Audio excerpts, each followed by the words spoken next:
Start करते हैं। आज हमने चैप्टर लिया है शेड्यूल्स ऑफ इंडियन कॉन्स्टिट्यूशन। हम इंडियन पॉलिटी कर रहे हैं, ठीक है जी। इंडियन पॉलिटी का आज जो चैप्टर लिया है शेड्यूल्स ऑफ इंडियन, जो हमारे भारतीय संविधान है उसमें कितने शेड्यूल्स हैं, ठीक है जी। Currently there are 12 schedules in our constitution. Good morning ma'am. Good morning जी। प्लीज लेक्चर जब स्टार्ट हो जाए तो लेक्चर पे ध्यान दो, इन सब चीजों पे नहीं। जो लेट हो जाता है बच्चा वो फटाफट म्यूट करके ज्वाइन कर लिया करो। Currently there are 12 schedules in our constitution. Earlier it was 8 schedule. जब हमारा इंडियन कॉन्स्टिट्यूशन बना था उस टाइम पे हमारे जो थे 12 शेड्यूल्स थे, और जो अब हैं नहीं, करंटली जो जिस टाइम पे हमारा कॉन्स्टिट्यूशन बना था उस टाइम पे हमारे 8 शेड्यूल्स थे, और जो अब हैं वो हमारे 12 शेड्यूल्स हैं हमारे कॉन्स्टिट्यूशन में। इट मीन्स यानी कि 4 शेड्यूल्स जो हैं हमारे ऐड करे गए हैं, 4 शेड्यूल्स बाद में ऐड करे गए। किसके तहत? Under the amendment. Amendment means changes करके इन 4 शेड्यूल्स को हमने ऐड करा है हमारे भारतीय संविधान में। On 26 January 1950 we got our constitution. हमें हमारा कॉन्स्टिट्यूशन कब मिला था? 26 जनवरी 1950 को। At that point of time there were 8 schedule. उस टाइम पे हमारे यहाँ 8 शेड्यूल थे हमारे कॉन्स्टिट्यूशन में, हमारे संविधान में। अब बात आती है कि जो ये शेड्यूल्स की मैं बात कर रही हूँ कि इसमें लिखा हुआ क्या है।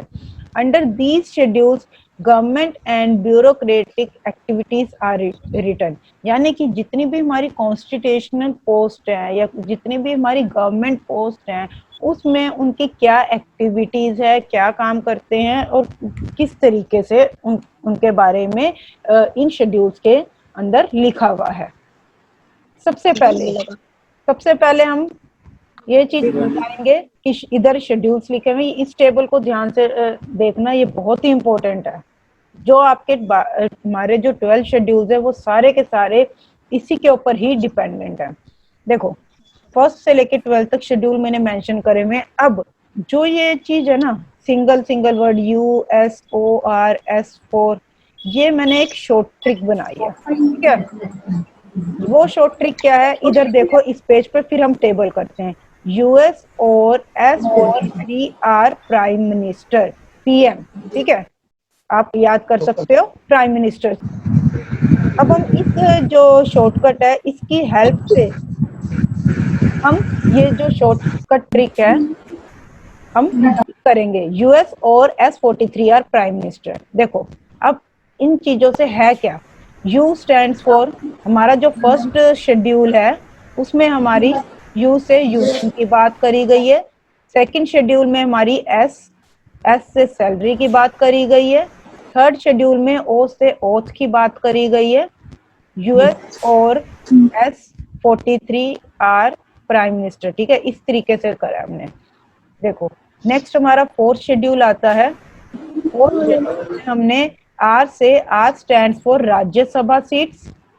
फिफ्थ शेड्यूल में S stands for scheduled area. Sixth schedule में हमने 4 स्टेट्स ली हैं। अगेन ये जो 4 स्टेट्स हैं that also comes under your scheduled area, ठीक है। नेक्स्ट हमारा 7 शेड्यूल आता है, इसमें 3L, इसमें 3L से बनाया है। 3L से आपका क्या है?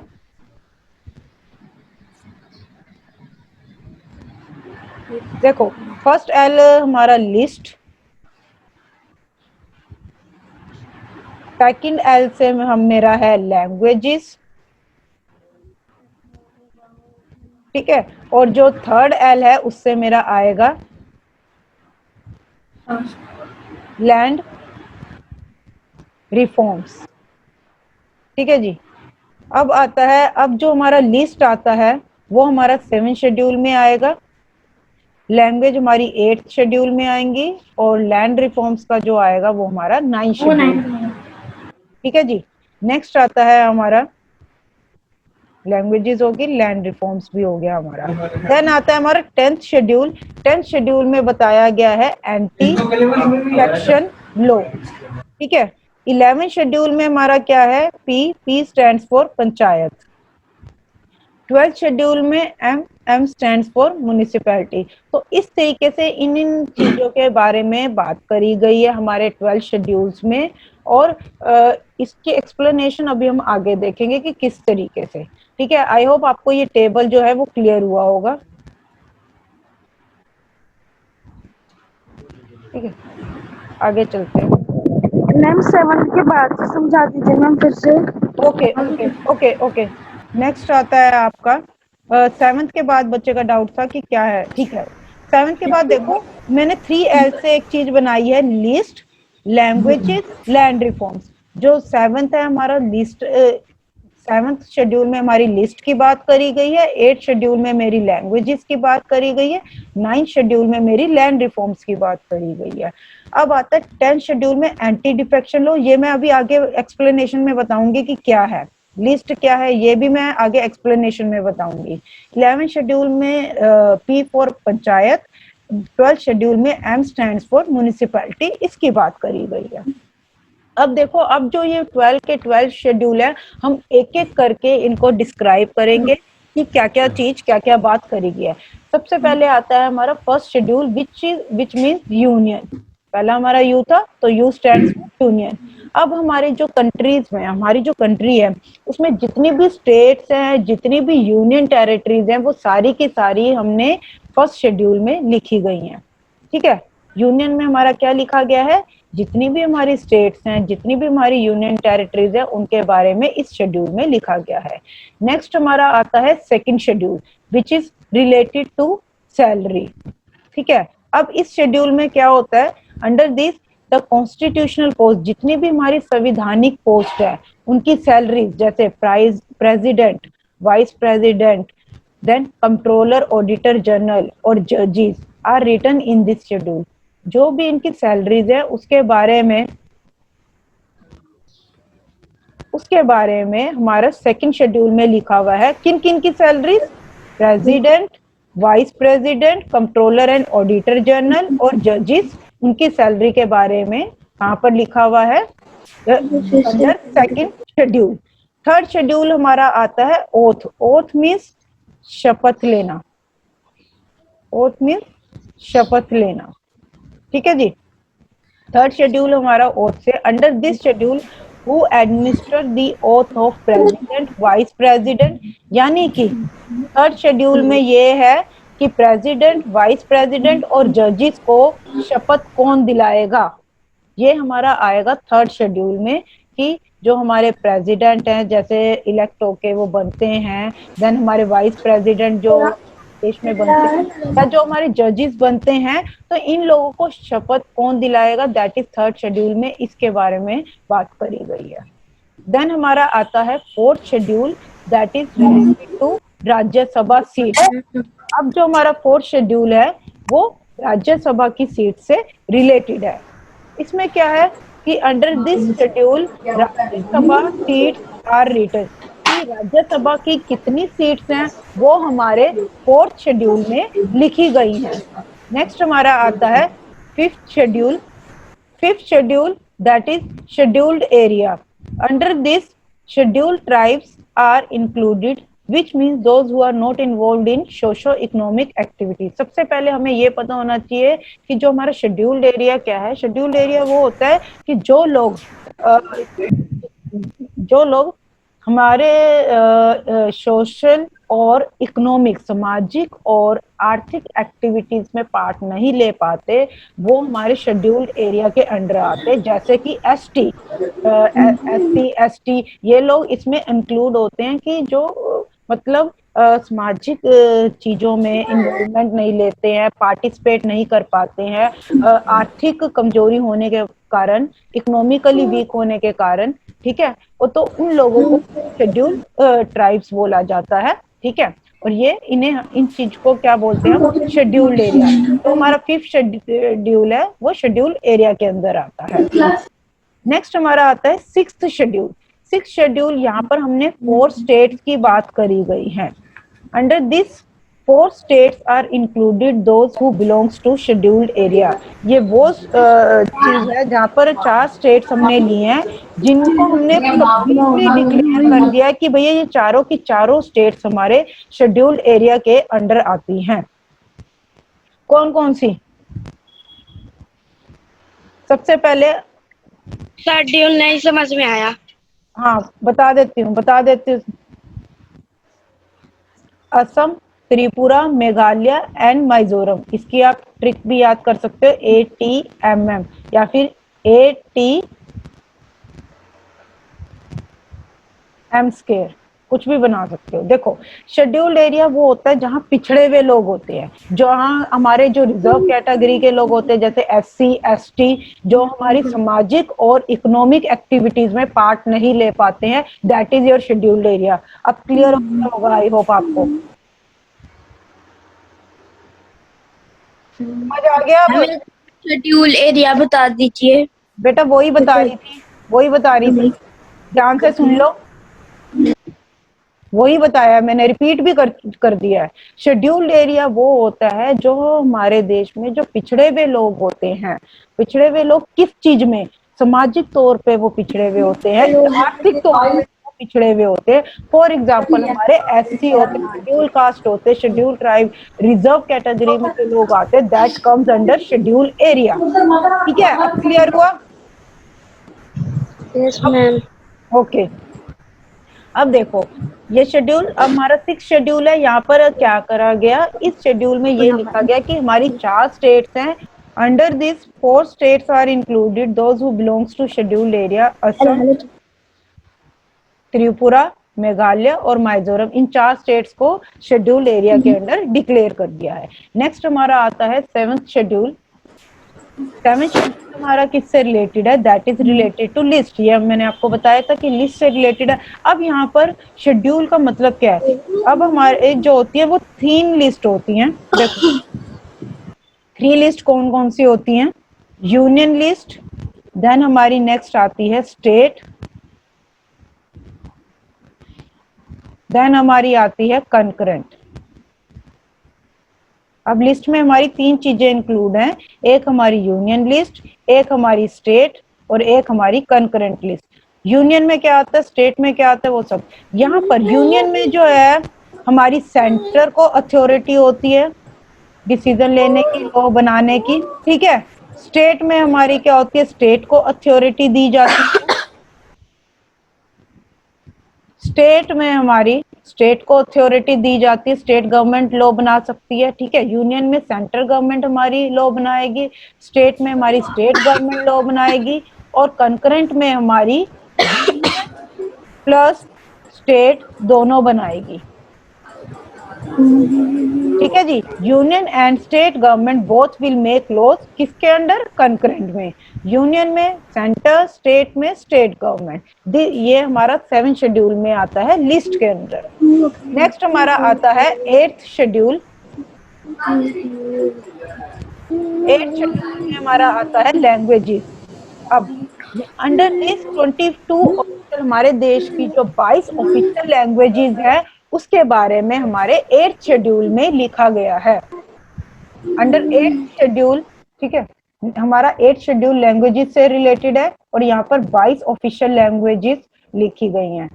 नेक्स्ट मेरा आता है 9th schedule which is related to land reforms. अब अंडर दिस शेड्यूल इन्होंने क्या करा 9th शेड्यूल में, अब मैंने आपको एक चीज बताई थी यहाँ तक कि हमारे जो कॉन्स्टिट्यूशन था, जो हमारा भारतीय संविधान जब बना था, हमें मिला था, उस टाइम पे हमें उसके बाद हमारे 4 शेड्यूल्स जो हैं ऐड ऑन कर दिए गए। 4 शेड्यूल्स जो है हमारे ऐड ऑन कर दिए गए। अब मान लो 8 के बाद जितने भी शेड्यूल है, 9th है, 10th है, 11th है, 12th है, ये सारे के सारे शेड्यूल्स आपके क्या होंगे, ये किसी ना किसी अमेंडमेंट के तहत इनको ऐड करा गया है। ठीक है, तो देन 8 के बाद हमारा 9th शेड्यूल आता है land reforms. Under this schedule they have remove zamindari system. इन्होंने क्या करा, इसमें जमींदारी सिस्टम को रिमूव कर दिया गया। जब हमारा देश आजाद नहीं हुआ था उस टाइम पे जमींदारी सिस्टम था, ठीक है। अब उसमें क्या होता था कि जमींदारी सिस्टम में क्या होता था कि एक जमींदार को अपॉइंट कर दिया जाता था और उसकी ये ड्यूटी होती थी कि जितने भी गांव के लोग हैं, जितने भी आपके विलेजेस हैं, उनसे टैक्स कलेक्ट कर लिया जाता था, ठीक है। तो वो ये आपका जमींदारी सिस्टम था। अब उन्होंने क्या सोचा कि अब हमें इस चीज को रिमूव करना पड़ेगा, क्योंकि आज के अकॉर्डिंग हमें जमींदारी सिस्टम की जरूरत नहीं है। और ये हमारा कौन सी अमेंडमेंट के तहत हुआ था? Under first amendment. सबसे पहला जो अमेंडमेंट हमारी हुई थी अंडर फर्स्ट अमेंडमेंट 1951 के तहत इसको 9 शेड्यूल को ऐड करा गया था और लैंड रिफॉर्म्स का, और उसमें ये चीज हटाई गई थी। नेक्स्ट आता है हमारा 10th schedule, anti defection law. अब यहाँ पर ध्यान से समझना, देखो एंटी डिफेक्शन लॉ में क्या करना है हमने 10th शेड्यूल में, कोई भी हमारा एमपी, जो कोई भी हमारा एमएलए जब सीट जीत के आता है, पार्लियामेंट में बैठता है, तो सीट जीतने के बाद वो किसी और अगर सीट पे चला जाता है, फॉर एग्जांपल वो बीजेपी से इलेक्शंस लड़ा था, तो लेकिन उसने अपनी पार्टी बदल ली, वो जाके किस में बैठ गया, उसने अपनी सीट चेंज कर ली, कांग्रेस में चला गया या फिर वो किसी और अन्य पार्टी में चला गया, तो ये उस चीज को रोकने के लिए, उस चीज, ताकि ये चीज ना हो, कोई भी एमपी, कोई भी एमएलए ये चीज ना कर सके, इसीलिए उन्होंने ये लॉ बनाया है, ताकि वो अपनी पार्टी को डिफेक्ट ना करे। After election when a person sit in parliament and he changes his seat, अगर वो अपनी सीट को चेंज करता है, सीट को चेंज करना मतलब जीता वो बीजेपी से, जाके उसने कह दिया कि मैं तो अब अपनी पार्टी बदल रहा हूँ, जाके वो कांग्रेस में बैठ जाए, तो उस केस में होता है कि he is defecting his party. इस चीज को स्टॉप करने के लिए दे मेड दिस लॉ, उन्होंने ये लॉ बनाया कौन से अमेंडमेंट के तहत? Under 52nd amendment 1985। आपकी जो भी 52nd अमेंडमेंट हुई है 1985, उसके तहत इन्होंने इस 10th शेड्यूल को लेके आए हैं, और ये चीज उन्होंने को इसलिए बनाई ताकि एमपी एमएलए जीतने के बाद अपनी सीट को चेंज ना कर पाए। नेक्स्ट आता है 11th schedule, panchayat. Under this they have mentioned panchayat design, composition, creation. This schedule is added under 73rd amendment. ये हमारा 73rd अमेंडमेंट के अंडर आता है। इसमें क्या है कि क्या कर दिया गया है कि जो हमारी पंचायत है वो किस तरीके से, उसको पूरी अथॉरिटी है, वो अपना लॉ बना सकती है, पंचायत हो सकती है।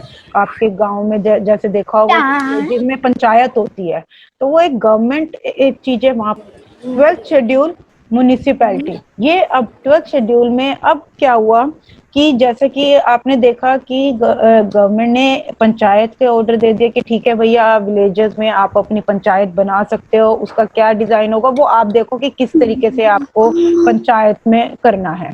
तो अब गवर्नमेंट ने आगे क्या सोचा, जब ये लॉ बन रहा था तो एक तरह से गवर्नमेंट भी नहीं, कि जब कॉन्स्टिट्यूशन बना रहे थे तो ये चीजें सामने आई, तो हमें क्या है कि हमें municipality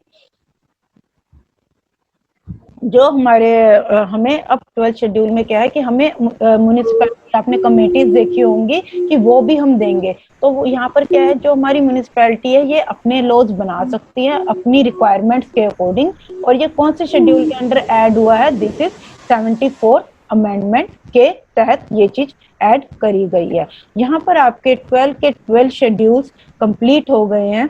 and after the lecture बेटा आपको इसकी पीडीएफ मिल जाएगी, और आपने इसके नोट्स, वेरी इंपॉर्टेंट, इससे क्वेश्चंस पूछे जाते हैं आपके एग्जाम में।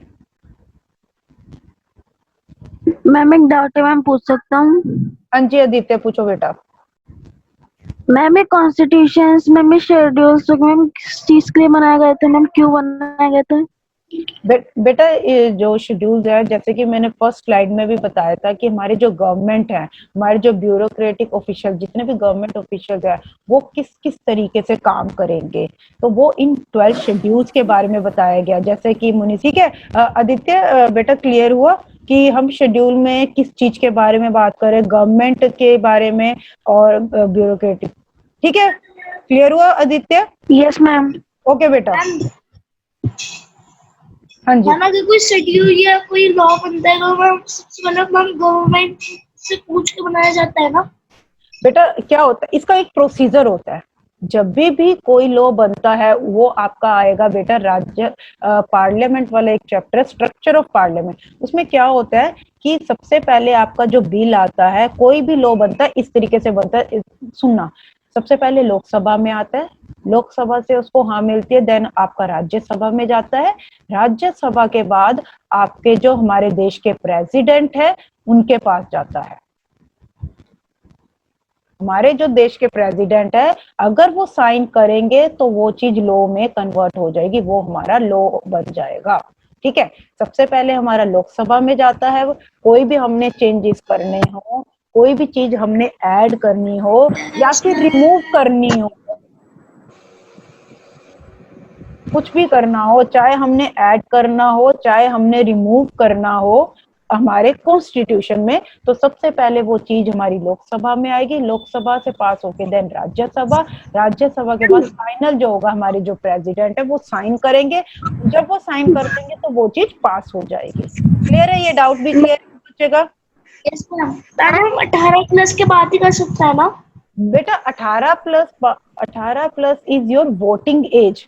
वो आप वोट जो है 18 ईयर्स के बाद दे सकते हो। ठीक है, उसका इस चीज से कोई लेन देन है। और मैम अगर हमको कोई लॉ चेंज करना तो वो मैम उसके मैम हमारी ये मैम कितने एज लगेगा? नहीं बेटा, उसमें कोई एज नहीं है कि लॉ को चेंज करने के लिए, ऐसा कुछ नहीं है। आपके जो मेंबर्स ऑफ पार्लियामेंट होते हैं, एमएलए होते हैं, जो संसद में बैठते हैं, वो ऑलरेडी बड़े बंदे होते हैं। तो उस केस में भी सब, लोकसभा की अलग एज है, राज्यसभा की अलग है, देन आपकी प्रेसिडेंट वाइस प्रेसिडेंट बनने के लिए कितनी एज चाहिए, वो सारी अलग अलग चैप्टर्स है और अलग अलग एज है। ठीक है, ऐसा कुछ नहीं है कि मेंबर ऑफ पार्लियामेंट और वो सब के लिए एक एज है, मिनिमम होती है कि मिनिमम 25 ईयर्स होती है। ठीक है,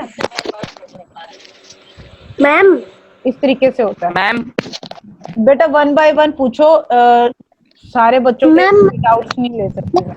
हाँ जी रुद्र। मैम ये कौन सब्जेक्ट में मैं जीके है मैम या एसएसटी?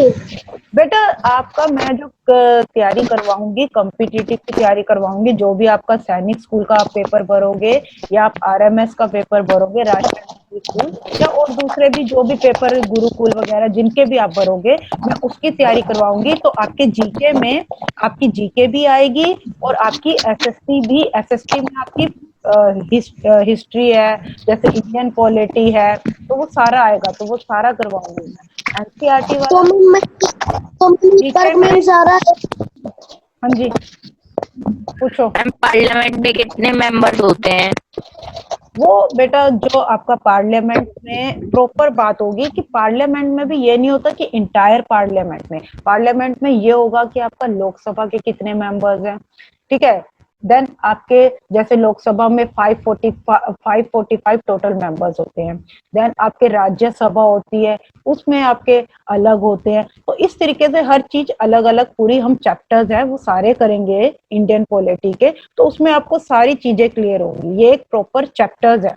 ठीक है, किसमें कितनी एज रहेगी, कौन किसको रेजिग्नेशन दे सकता है, प्रेसिडेंट को अपॉइंट कौन करता है, वाइस प्रेसिडेंट को कौन, गवर्नर्स को कौन, तो ये सारा आपका प्रोसीजर चैप्टर वाइज चलेगा। ठीक है, अलग अलग होता है। क्लियर है? आप अब एक बार रिवाइज कर लीजिए अब प्लीज सबके मैम सब। अगर हम मैम 16 ईयर में अगर मैम वोट डाल सकते हैं तो मैम वो वोट मान्य नहीं होगा? बेटा नहीं, 16 ईयर्स में यू कांट कास्ट वोट, आप वोट डाल ही नहीं सकते हो, 18 ईयर्स है, सीधी सी बात है, 18 ईयर्स है बेटा एलिजिबल। तो मैम शेड्यूल्स वगैरह में पूरे इंडिया को कंट्रोल में रखते हैं। किसने कहा कि पूरे इंडिया को कंट्रोल में रखता है? मैंने कब कहा? यहाँ तो हम भारतीय संविधान की बात कर रहे हैं, हम इंडियन पॉलिटी पढ़ रहे हैं, तो हम कॉन्स्टिट्यूशन से रिलेटेड चीजें कर रहे हैं, पूरे देश की बात तो ना कर हमारा जो, लेकिन जो हमारा कॉन्स्टिट्यूशन होता है वो पूरे देश का होता है, समझ रहे हो? मैम ये जो जो हमारा कॉन्स्टिट्यूशन जो हमारा संविधान होता है वो पूरे देश का होता है, और उस कॉन्स्टिट्यूशन की हम बात कर रहे हैं कि उसमें क्या क्या चीजें करी गई हैं, क्या क्या चीजें नहीं। किन चीजों में क्या चीज लिखी गई है, क्या चीज नहीं, कहाँ पर क्या चीज ऐड हुई है, क्या कहाँ चीज रिमूव करी गई है, तो वो सारी चीजें पढ़ेंगे। हमारे प्रेसिडेंट किस तरीके से अपॉइंट होते हैं, हमारी राज्यसभा में क्या होता है, हमारी लोकसभा में क्या होता है, देन हमारे प्रेसिडेंट है उनकी पावर्स क्या होती है, वाइस प्रेसिडेंट उनकी पावर्स क्या होती हैं। तो ये सारी चीजें हम कॉन्स्टिट्यूशन से रिलेटेड चीजें करेंगे। ये हमारी जो पोस्ट है सारी कॉन्स्टिट्यूशनल पोस्ट हैं। ये मैंने देखो ये देखो बताया भी है सेकंड शेड्यूल में, जितनी भी कॉन्स्टिट्यूशनल पोस्ट है ये हमारी सारी संवैधानिक पोस्ट होती है। President, vice president, controller, auditor general, जजेस, दीज ऑल आर संवैधानिक पोस्ट। मैम ये सब हमारे कॉन्स्टिट्यूशन के मैम रूल हैं। Yes, this is correct.